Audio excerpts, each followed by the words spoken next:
Bon, il y a le Ben qui va venir parler de Die Hard. Il est tout là-haut. Bon, c'est parti. Oui, allô?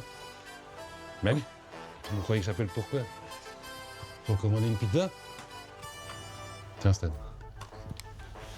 On va sans rire. Ouais.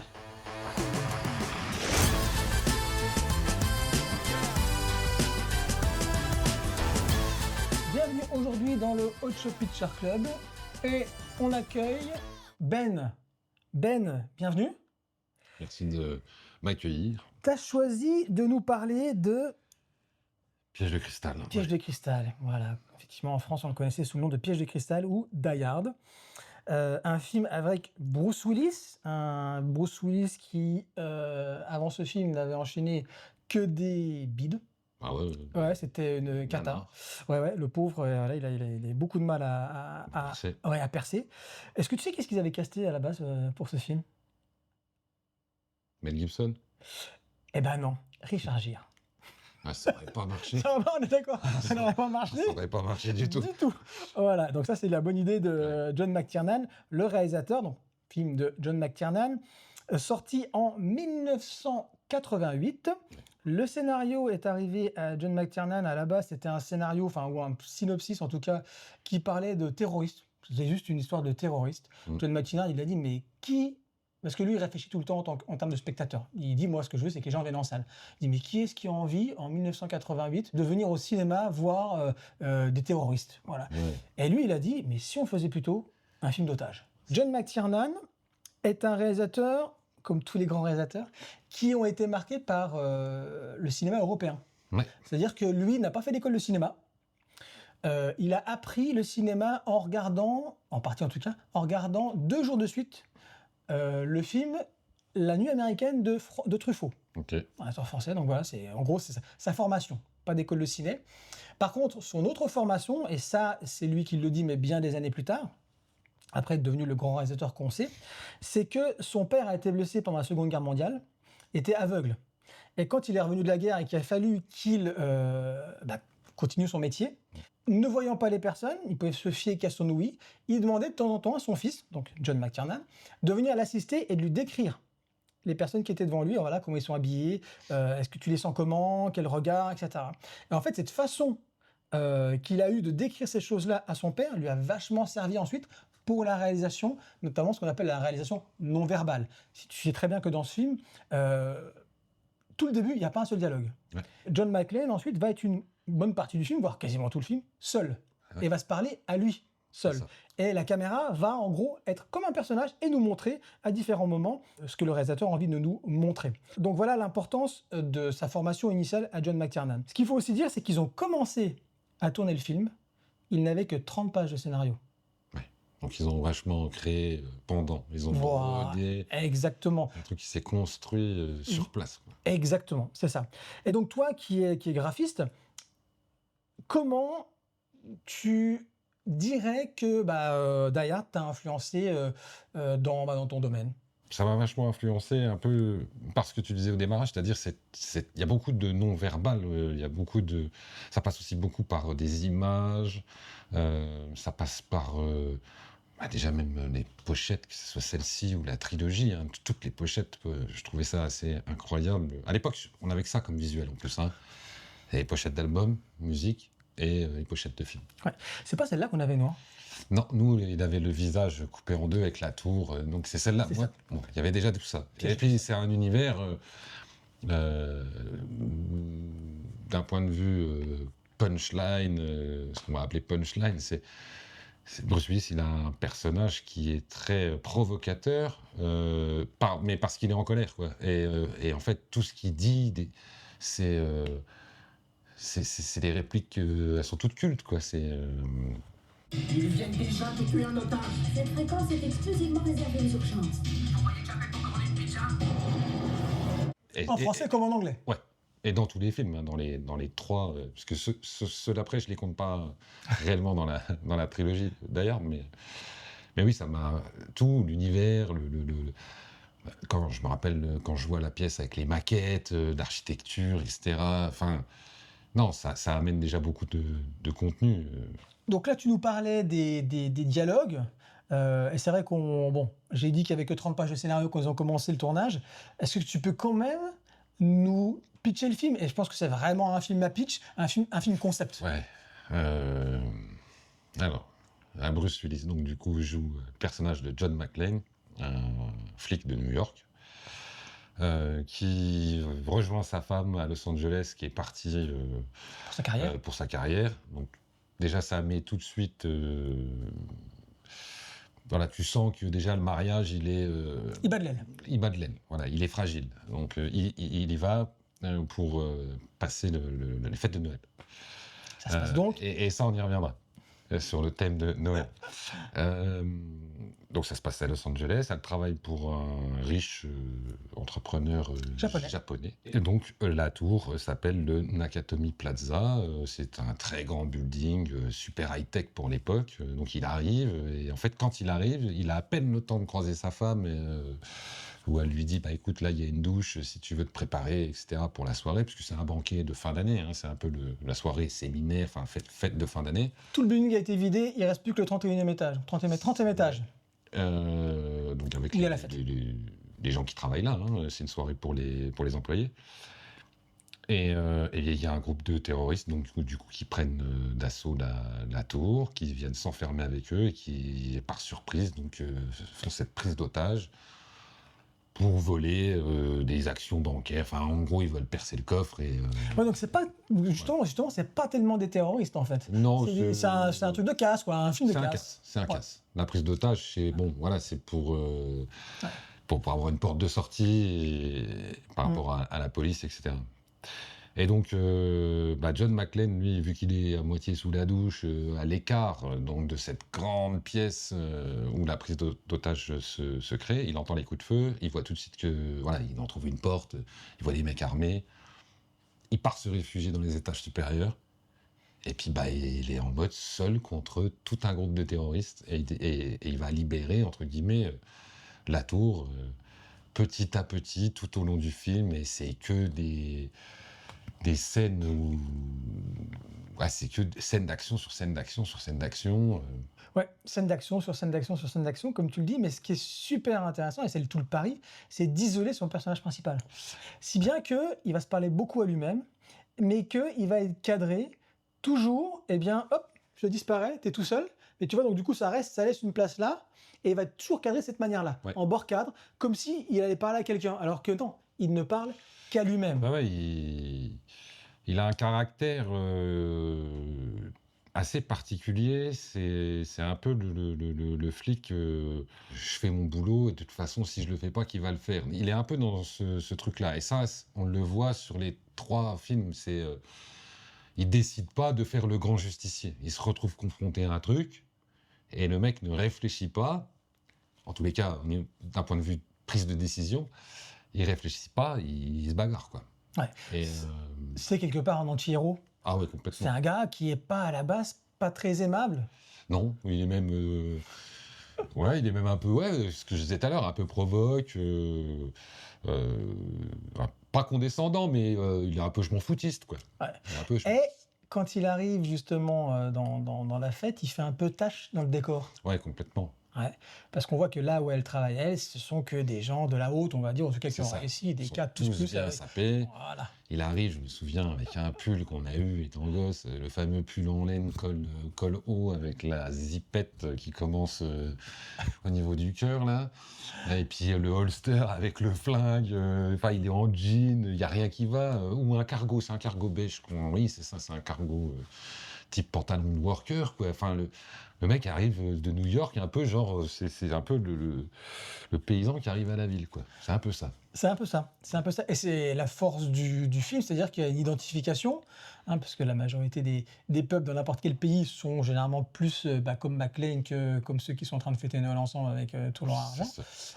Et donc c'était la bonne idée, c'est-à-dire qu'on a vraiment l'exemple ici d'un scénario, certes, qui à la base tient sur 30 pages, mais qui va quand même être adapté et tiré pour durer 2h10 à peu près. Ouais, et on est vraiment, oui, comme tu dis, c'est scène d'action sur scène d'action. Alors c'est marrant parce que moi je l'ai regardé en famille pour préparer l'émission. Et c'est vrai qu'il y a des petits moments, quand même, tu vois, même si c'est action sur action, où je sais pas, j'ai l'impression que le récit n'avance pas vraiment. C'est-à-dire qu'on a, oui, il essaie de se renouveler au niveau de la mise en scène. Donc, oui, rappelons quand même que le chef opérateur, c'est Yann Debon. Yann Debon est aussi le chef opérateur, donc le mec qui s'occupe des caméras et de la lumière et des cadres de Paul Verhoeven, donc Total Recall, le Basic Instinct et tout ça, qui est bah, du coup un Européen. Hein, voilà, comme j'ai dit, McTiernan aime beaucoup le cinéma européen. C'est pas pour rien qu'il l'a pris, et on le voit. Au début, on est vraiment dans un film un peu crépusculaire, avec des teintes, voilà, Los Angeles, parce qu'il vient de New York et il va à Los Angeles, où on est vraiment dans le crépuscule, et hop, on bascule tout de suite Oui, le film de se nuit. passe Voilà. de nuit. C'est une nuit, C'est voilà. de nuit. C'est unité de lieu, unité de temps. Voilà. Et quelque part, un personnage qui va essayer de déjouer les pièges. Tant pis. Et voilà. John, faut que tu nous remettes la lumière, John. On a cassé la lampe. Et qui va devoir déjouer à lui seul bah, la prise d'otage. Juste pour terminer sur les cadres, je ne sais pas si tu as remarqué en voyant le film, mais au moment où McClane tombe nez à nez avec le ravisseur, le boss de la prise d'otage, moi je trouve cette séquence incroyable parce que c'est qui tout double, hein, soit ça passe, soit ça casse. Le preneur d'otage se fait passer pour lui-même un otage. Ouais. Étant donné qu'il ne communique que par talkie-walkie, il ne l'a jamais vu, au final, John McClane. Tout le monde, oui.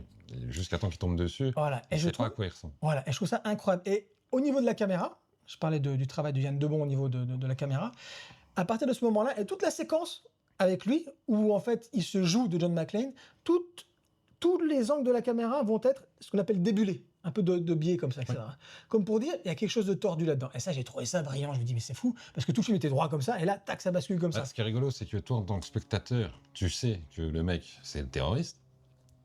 C'est ça. Mais tu te poses la question de à quel moment Bruce Willis va s'en rendre compte. Ouais. Et donc, t'attends. T'es dans une espèce d'attente. Effectivement, le suspense, c'est incroyable. Il n'y a rien qui va, quoi. Non, c'est pas bon. Comment tu as découvert le film, en fait? Je ne t'ai même pas demandé.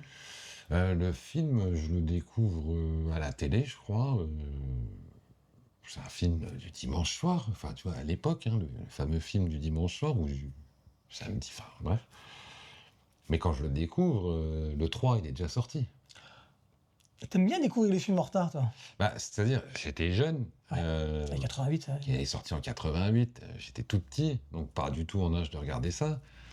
Mais quand je le vois, on est avant 98, on doit être en 96, quelque chose comme ça. 95, 96. 95, le 3 est sorti. Mais c'est le rapport aussi à... Aujourd'hui, les films, ils sortent 6 mois après le cinéma. Même pas 3 maintenant. Ouais, 3. Ouais. Et à l'époque, il n'y a pas Canal à la maison, etc. Donc, c'est-à-dire que le film, il a dû peut-être passer une fois ou deux sur TF1, je pense, etc. Je me rappelle. Mais je sais que j'ai pas de chrono... Je suis même pas conscient qu'il y a un 2 et un 3, si tu veux, quand je le vois. Quand je le vois, pour moi, c'est le démarrage, le reste, c'est super. Et après, par contre, ça s'enchaîne assez vite. Parce que je crois que quand je le vois, je dois en discuter avec mon père, qui était fan de films d'action. Et donc, du coup, je vais enchaîner quand même assez rapidement derrière le 2 et le 3. Et me prendre 2 autres gifles. Hein. Mais ouais, je le découvre quasiment un peu moins de 10 ans après sa sortie. Anecdote sur ce film ou pas? Bah, ça dépend si tu veux faire une vidéo de 2 heures. Mais ouais, j'en ai plein, forcément. Et puis j'en ai plein. Et puis ce qui est marrant, c'est que il y en a plein qui sont arrivés en cours de route tout au long de ma vie. Parce que c'est un film que j'ai dû voir au moins 30 fois, je pense. T'as été pris en otage lors d'un casse? Ouais, je sais pas. Alors, ce qui est marrant, donc première anecdote, c'est qu'aujourd'hui, il a été catégorisé comme un film de Noël. C'est vrai, en ce moment, c'est ce qu'on voit sur le... Mais d'ailleurs, je l'ai vu au cinéma, donc dans son remaster 4K, et c'était présenté comme un film de Noël. Ouais, c'est ça qui est magnifique avec ce film, c'est parce que c'est devenu culte, parce que le film, ça se passe pendant les fêtes de Noël, etc., et qu'il y a une scène magnifique, en tout cas très drôle, parce que un mort n'a rien de magnifique, mais effectivement, il arrive à supprimer un des terroristes, et il le renvoie par un ascenseur pour rendre fou le reste de la bande, avec un chapeau de Père Noël et une petite phrase magique qui dit « Ho, ho, ho, no, I have a machine gun ». Et ça, ça définit le personnage. qui fait de l'humour, du sarcasme, pour se venger un peu des agresseurs, des terroristes, etc. Et il leur envoie des vannes en permanence. C'est un peu le running gag qui revient dans tous les films. C'est-à-dire, dès qu'il est en situation de stress, etc., il fait une vanne ou du sarcasme. Il envoie des grosses punchlines. Tout à fait. C'est une battle de rap, quoi. Ouais. C'est assez marrant. Autre anecdote? Anecdote que j'ai... Alors ça, c'est marrant, parce que ça fera plaisir à Sam Kido, qui a choisi aussi un film, etc., qu'on connaît très bien, avec qui on a eu cet échange il y a très peu de temps.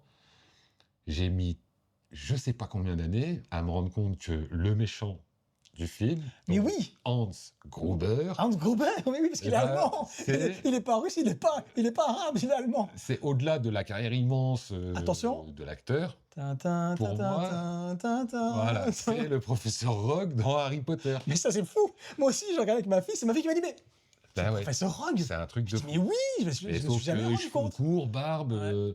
et puis le rôle écrit, donc en terroriste, ancien militaire allemand, etc. Donc très très. Aujourd'hui, c'est marrant, quoi. Ah, carrément. Mais alors, ce qui est drôle, c'est que pour avoir. Bon, j'ai regardé aussi pour l'émission le film. Et ben, il n'y a rien à faire, je reconnais pas du tout le professeur Rogue quand je vois Hans Gruber. Petite anecdote, série Allez, une télé, dernière, vas-y, une dernière. au niveau personnage, en tout cas. Hein. Petite anecdote, ouais, de série éclatée des années 90.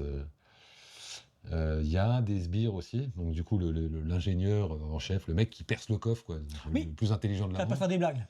Oui, qui est, pour ceux qui se souviendront de ça, c'est Trivette, le, le collègue de Chuck Norris dans Walker Texas Ranger. D'accord. Donc c'est pas Ok. foufou, hein. On a mais chacun, pas à sur- chacun nos refs. Voilà, hein, chacun ses références, mais effectivement, donc ça m'avait marré aussi de me rendre compte que c'était lui. Alors ce qui est marrant, c'est que tout à l'heure tu parlais d'anti-héros, et là où déjà, dès l'époque, je m'en rends compte, puisque les films d'action d'époque, c'était Schwarzenegger, Sylvester Stallone, c'était vraiment les muscles, les acteurs, ils sont torse nus, bodybuildés, huilés, des machine guns énormes. Enfin, c'était la surenchère de la surenchère de la surenchère. Entre parenthèses, il y a quand même eu L'Arme Fatale. D'ailleurs, j'aurais pu hésiter entre L'Arme Fatale et Die Hard, mais Bruce Willis, c'est un peu... ça redéfinit un peu le genre du film d'action, en tous les cas, Piège de cristal, avec un personnage qu'en prend littéralement plein la tronche tout le long du film. Donc le mec saigne pour de vrai. Il se retrouve pieds nus, il marche dans des bouts de verre. Enfin, c'est une horreur. Il a plus de fringues, il a pas de chaussures, il est pieds nus. Il est obligé de fabriquer il fabrique ses gadgets. Il doit avoir 3 balles dans son chargeur. Enfin, en gros, il est tout seul. Il prend des beignes, comme tu dis, il subit, il est très seul, il se parle à lui-même pour se remonter le moral, se donner un peu de force. Et c'est quelque chose, moi, que j'ai retrouvé toutes ces dernières années. C'est des choses que j'ai retrouvées dans des réalisations type tous les nouveaux James Bond, Casino Royale, etc. Enfin, un James Bond qui prend des nions, tu vois, qui saigne pour de vrai. L'exemple le plus probant, pour moi, qui est une version améliorée de tout ça, c'est John Wick. Pareil. L'acteur, il en prend plein la tronche du début jusqu'à la fin. Et en fait, il y a un peu ce truc très, comme tu dis, qui t'endort un peu, dans le sens où tu subis avec lui, quoi. Tu vois, Ouais. à la fin, t'en es... Oh, le T'es pauvre, épuisé. ouais, t'es épuisé, quoi. Et ça, j'ai trouvé ça hyper bien, quoi. Et dans les 3, c'est comme ça. Dans les 3, il y a cette fameuse tenue qui avait fait tant parler aux États-Unis, c'est ce Marcel blanc, couvert de sang, couvert de boue. Et dans les 3, il est comme ça. Il finit souvent comme ça, en Marcel blanc, tout taché. Oh, on est d'accord, on est d'accord. Bon, bah écoute, Ben, je te remercie. Pour terminer, quel est ton Die Hard préféré? Bah, Juste dans les 3, hein. Ouais. Bah dans les 3, bizarrement, pas celui-ci. Celui-là, pour moi, il est mythique. C'est pour ça que j'ai mis celui-là, parce que c'est le début de quelque chose. Mais pour moi, le meilleur, parce que jeu d'acteur, puis contexte, racial, je sais pas si on peut dire ça, mais actuel par rapport à l'époque, etc., 95, c'est le 3e. Donc, Une journée en enfer, avec Samuel L. Jackson. Ça, pour moi, je pense, c'est le meilleur des 3. Je suis d'accord. Et c'est assez rigolo parce que dans le 3, l'antagoniste n'est autre que le frère de Hans Gruber. Et voilà, donc la boucle est bouclée. Ouais, la boucle est bouclée. Ok, bah écoute Ben, je te remercie encore une fois d'être venu nous avoir Avec plaisir. reparlé d'I Hard, qui est certes un film extrêmement connu, mais l'intérêt c'est que voilà, t'en parles un petit peu avec tes mots et puis surtout que ton rapport à ce film. Et nous on se retrouve la semaine prochaine. Ciao. Ciao.